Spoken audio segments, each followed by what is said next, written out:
ओम श्री रामचंद्र चरणौ शरणं प्रपद्ये। प्रिय बंधुओं, आपने रामचरितमानस और वाल्मीकि रामायण में मंथरा का तो नाम सदा से सुना ही है। मंथरा कौन थी? मंथरा एक दासी थी। किसकी दासी थी? निजी दासी थी, महारानी कैकेयी की। उसने घर में कलह मचाया और भगवान श्री राम को वनवास हुआ। ये आप सब जानते ही हैं, लेकिन आज हम बताएं कि मंथरा ने ऐसा क्यों किया और इसके पीछे रहस्य क्या है। तो मुझे लगता है कि यह कथा सुनकर आप लोग भाव विभोर और आनंदित हो सकते हैं। आइए इस तारतम्य में हम आपको मंथरा की जीवन और उसकी शैली पर कुछ प्रकाश डालते हैं। और यह बिल्कुल विश्वास के साथ कहता हूं कि जहां तक मैं समझ रहा हूं, यह कथा आपने इसके पहले शायद सुनी हो, और यदि नहीं सुनी है तो आज हम आपके समक्ष इसे प्रस्तुत करते हैं। इसके पहले मैं जरूर चाहूंगा कि ऐसी अनोखी कथाएं आप तक सुलभता से पहुंचती रहें। इसके लिए आप ये जो चैनल है ना, इसको सब्सक्राइब करके रखें और जिससे जो भी कथाएं हम आप तक लाने का प्रयास करें वो सीधे आप तक पहुंच जाए। नोटिस में आप देख लेंगे और आप आगे पीछे उसको सुन सकेंगे। कुछ भक्तजनों का ये कथन है कि भैया आप जो है कथा तो अच्छा कहते हैं, किंतु सामने नहीं आकर मंच लगाकर नहीं बोलते। मैं आज इस प्रश्न का सटीक उत्तर देना चाहूँगा। देखिए, मंच बनाना, मंच लगाना और प्रोफेशनली कथा कहना, ये मैं कर सकता हूँ और करता भी था, थोड़ा बहुत किया है। लेकिन मैं आप लोगों के आशीर्वाद से एक छोटी सी सरकारी सर्विस में हूँ। हमारे पास कभी समय होता है तो सह कलाकार के पास कोई समय नहीं होता, कभी उन लोगों के पास समय होता है तो हमारे पास नहीं होता है। तो इस उलटफेर में मैंने एक रास्ता अपनाया कि कैसे भी हम आप सबके बीच में बने रहें। इसके लिए बहुत बड़ा आयोजन और इसका विधान ना करके सीधे आपको अपनी वाणी से, क्योंकि आपको तो चाहिए कथा, और वो मैं उसका जो विश्लेषण करता हूँ, ढूंढ लाने की कोशिश करता हूँ। तो इसलिए आप जब भी कभी हमें समय मिलेगा और हमारे सह कलाकार जो हैं, जो हम पर ढोलक पर या और वाद्य यंत्रों पर सहयोग करते हैं, अगर संयोग रहा तो जरूर साथ लाएंगे। एक भक्त वत्सल का कमेंट आया था कि प्रभु उसमें ढोलक तो बजती है, बजाने वाला नहीं दिखता। तो मैं आज आपको बता दूं, बजाने वालों ने स्वयं मना कर रखा है कि उसका फोटो मत डाला जाए। इसलिए मैंने कई बार आग्रह किया, किंतु मैं इसके लिए मजबूर हूँ, वो चाहता ही नहीं है। इसलिए जिधर से मैं बैठ के बोलता हूँ वो सदैव कभी उसमें, और यही एक कारण ये भी है कि जब मुझे अकेले बैठ के हारमोनियम पर कथा कहना हो और अगर मैं संगत करने वाला को दिखाऊं भी ना, तो थोड़ा बड़ा अटपट सा लगता है। इसलिए मैंने सोचा कि जब तक ऐसे कलाकार की मौजूदगी नहीं हो जाती, तब तक हम अपनी कथा को ऑडियो विजुअल के माध्यम से, यूँ कह लीजिए कि कथा वीडियो पर तो होगी लेकिन ऑडियो की तरह ही चलाता रहूँगा। तो आइए हम आपका समय ना ले।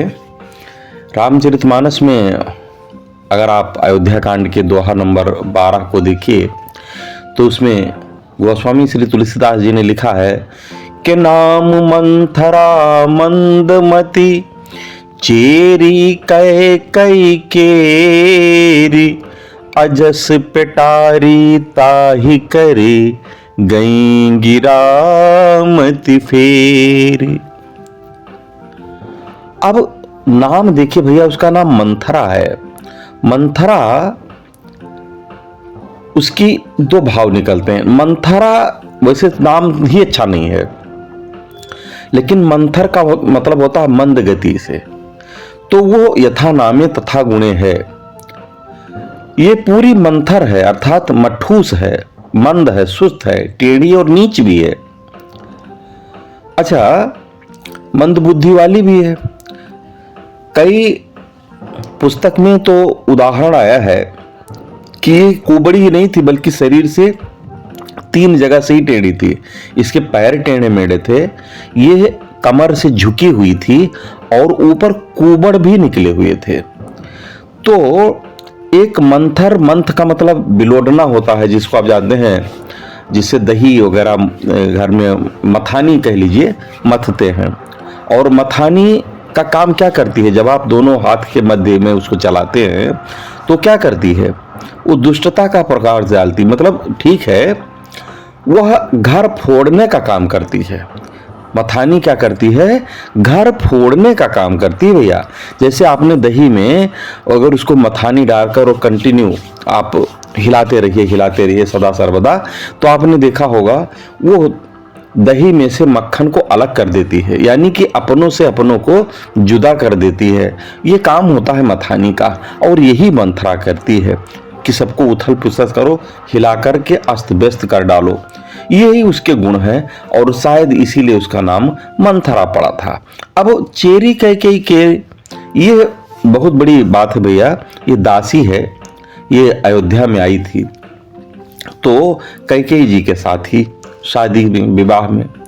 अब इसके बारे में अगर हम प्रकाश डालें तो इसके लिए हमें एक छोटा सा आपके सामने कथा लेना पड़ेगा। एक बार की बात है, भगवान श्री राम जी के वनवास के पश्चात महामुनि लोमश ऋषि अयोध्या आते हैं। तब लोग उनसे प्रश्न करते हैं कि हे प्रभु, हमें बताइए गुरुदेव कि रामचंद्र जी में योगी और मुनि दोनों रमण करते हैं, तो जब योगी और मुनि दोनों रमण करते हैं भगवान श्री राम में, तो आखिर इसमें मंथरा ने इनके कार्य में, इनके राज्याभिषेक में आखिर विघ्न क्यों डाल दिया। अब इस पर लोमश जी अयोध्यावासियों को मंथरा के पूर्व जन्म की कथा सुनाते हैं भैया। इस कथा के अनुसार मंथरा जो है ना, ये प्रहलाद के पुत्र विरोचन की कन्या थी। जब विरोचन ने देवताओं को जीत लिया, तब देवताओं ने विप्र रूप धरकर उससे दान में उनकी आयु ही मांग ली। अब दैत्य बिना सरदार के हो गए। उस समय मंथरा ने दैत्यों की सहायता की थी। देवता हार कर इंद्र के पास गए और उन्होंने स्त्री का वध करने से इनकार कर दिया। इंद्र ने क्या कहा, भाई मैं स्त्री पर आघात नहीं करूंगा। तब वे सब दौड़े दौड़े भगवान विष्णु की शरण में जाते हैं।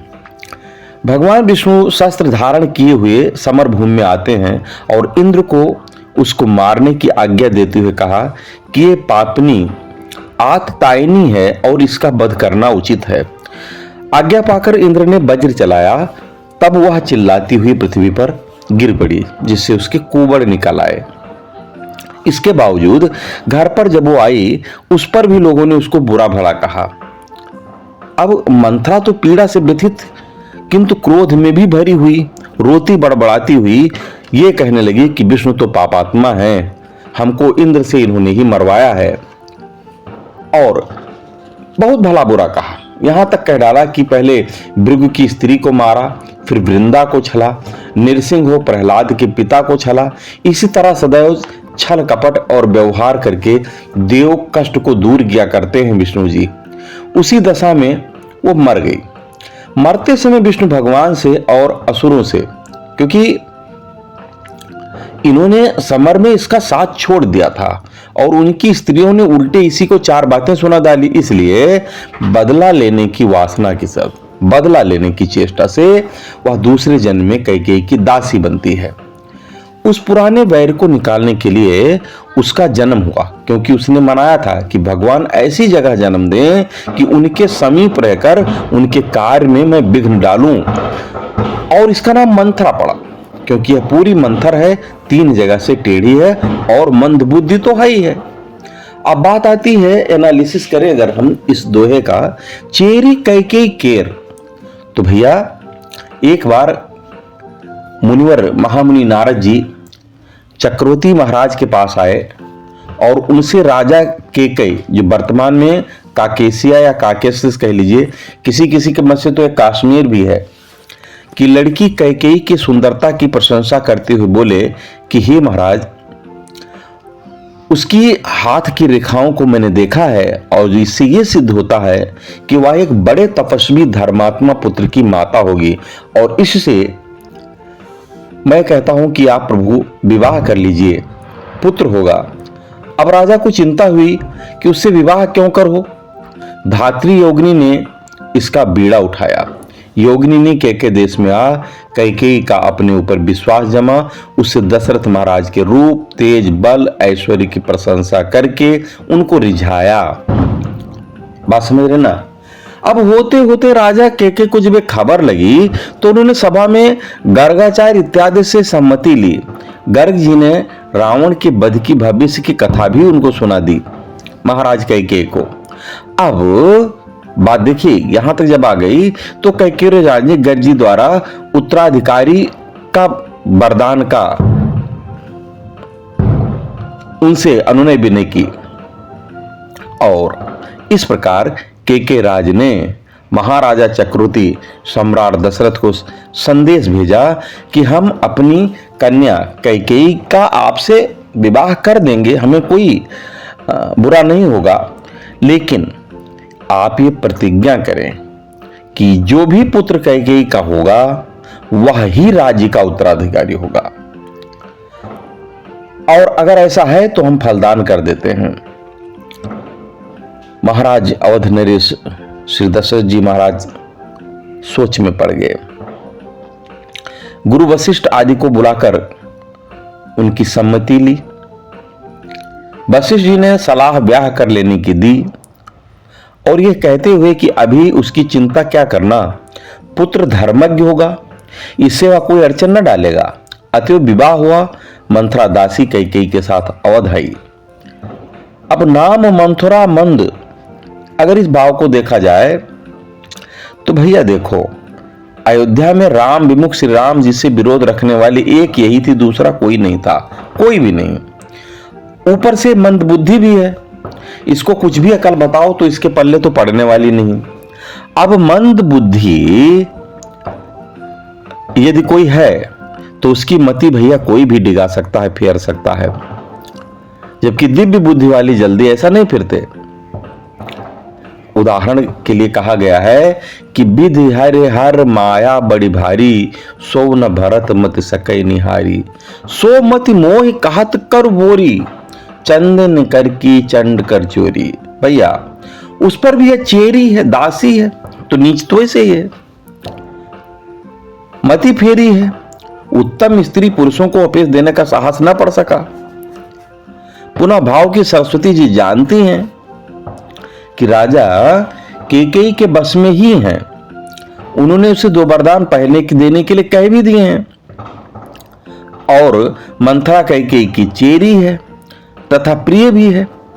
यदि मैं चेरी की मति फेर दूं तो वह कैकेयी की मति अवश्य फेर देगी, बस अपना काम बन जाएगा। इसलिए उन्होंने कैकेयी की मति को भ्रष्ट किया। भाई जब वाल्मीकि रामायण में तो आया है कि सुमंत जी जब श्री राम जी को वन में छोड़कर आते हैं तो कहते हैं कि देख, तूने अपने पति की यह दशा कर डाली, तू अब तो और क्या करेगी। कैकेयी से इतने चुभने वाले वचन मंत्री जी बोलते हैं, कहते हैं कि तेरी माता तो ऐसी ही थी, तब तू क्यों ऐसा न होती। कैकेयी को वरदान था कि पक्षियों की बोली समझ लें। एक बार एक जिरंभ नामक पक्षी की बोली समझकर वह हंसे। इस पर रानी ने हंसने का कारण पूछा। वह बोले कि हमें बताने की आज्ञा नहीं है, बताने से हमारी मृत्यु हो सकती है। रानी ना मानी और क्रुद्ध होकर कहा कि चाहे जियो या मरो, जो हो हमें कुछ नहीं पता, हमें तो आपको बताना होगा कि आप हंसे क्यों। अब तो राजा असमंजस में पड़ गए। उस समय वही साधु आया जिसका इन्हें वरदान था और इनसे कहा कि स्त्री चाहे मरे चाहे नष्ट हो जाए, पर हे राजन, बात कदापि न बताना। तब राजा ने उसको निकाल दिया। तू भी वैसी ही निकली, तूने भी दुर्जनों के मार्ग पर पैर दिया है, राजा को मोहित कर उनके द्वारा निंदित काम करा रही है। ये लोकोक्ति बिल्कुल ठीक है कि पुत्र पिता के समान होते हैं और लड़कियां माता के समान। इस कथा के आधार पर भाव यह निकालता है कि जैसे कैकेयी राज की स्त्री को अपने हठ के आगे अपने पति को मरने की परवाह नहीं थी, वह दुर्जनों के मार्ग पर चली थी, वैसे ही उसकी कन्या भी तो होगी। अब जब कैकेयी ऐसी है तो उसकी दासी तो वैसे भी होगी। अब देखो भैया, कारण ये है ना कि अगर आपको कोई अच्छी बात बताए तो आप उसका अनुसरण करेंगे क्योंकि आप अच्छा सोचते हैं। लेकिन वह व्यक्ति जो निहायत कुटिल हो, उसको यदि कोई अच्छी बात बताए तो क्या भला वह उसका अनुसरण करेगा? नहीं करेगा। तो इसलिए कैकेयी की और मंथरा की इतना ज्यादा आपस में क्यों बनती थी? क्योंकि दोनों का स्वभाव लगभग एक था। ठीक है, माता कैकेयी भगवान श्री राम को बहुत प्रेम करती तो थी, लेकिन कहीं ना कहीं वह बुद्धि एक बार फिर से प्रज्वलित तो हो ही जाती है कि पुत्र में कितना बड़ा, और वैसे भी माता तो अपने पुत्र को ज्यादा प्रेम करेगी। और पिता तो महाराज दशरथ थे, लेकिन अंतोतगत्वा भगवान श्री राम तो कौशल्या के पुत्र थे। अब जहां राजपाट की बात आएगी तो फिर राम को तो किनारे कर ही देगी कैकेयी। फिर दोहा में आता है अजस पिटारी ताहि कर। मतलब इसका भाव यह है कि ये अपेस की पिटारी है। और पिटारी तो आप जानते हैं, ऐसा एक प्रकार का डब्बा होता है जो बंद रहता है, जो खोलेगा उसे भी अपेस मिलेगा और जो उसको रखता है उसको भी अपेस मिलता है। तो जो अपेस की पिटारी है मंथरा, वो कैकेयी के निकट ही रहती है, उस पर उसकी चेरी भी है। तो देखो भैया, एक और भाव आता है कि पिटारी के जो नीचे वस्तु रहती है वो तो सपाट होती है, लेकिन पिटारी का ढकना होता है वो पीठ उसका ऊंची रहती है। वैसे ही मंथरा में के पेट में तो अपेस भरा है और पीठ उसकी कुबड़ से उठी हुई है, ऊंची है। बहुत सारी ऐसे बातें हैं जो सोच करके अपयश का पात्र बनी। और कैकेयी क्यों अपयश का पात्र बनी? उनको तो रामचंद्र जी परम प्रिय थे। इसके बारे में बहुत सारी कथाएं हैं। इसमें से एक कथा तो यह आती है कि एक बार गंधर्वों का राजा विश्वावसु अप्सराओं सहित अयोध्या में आता है। इसके गान से सब मोहित हो जाते हैं। श्री राम, लक्ष्मण, भरत और शत्रुघ्न जी उसकी गोद में जा बैठते हैं, उतरते ही नहीं, पर वह बिना इंद्र की आज्ञा के रुकना भी नहीं चाहता। कैकेयी जी इस बात पर रुष्ट हो जाती हैं और उन्होंने इंद्र को जावेजा कहा। इंद्र को समाचार मिला तो उसकी प्रतिज्ञा की कि हम उसका बदला लेंगे और राजरस भंग का सारा दोष इसी के सिर पर पड़ेगा।